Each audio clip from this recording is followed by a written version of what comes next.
Dünən rəsmi Bakı, Azərbaycan və Ermənistan arasında əldə olunmuş iki tərəfli razılığa, humanizm prinsiplərinə uyğun olaraq ölkəmizdə cəza çəkən 4 erməni əsilli şəxsi Vagif Xaçaturyan, Gevorg Suciyan, David Davtyan və Vigen Eluçikçiyanı İrəvala təhvil verib. Təhvil verilənlərdən Vigen Eluçikçiyanın həyat yoldaşı Linda Livandan İrəvana gedib. O, Zvartnots hava limanında yerli jurnalistlərə açıqlama verən vaxtı ağlayıb və xəbərə hələ də inanmadığını bildirib.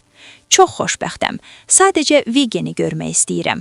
Uşaqlar bunun doğru olduğuna inanmırlar, çox xoşbəxtdilər.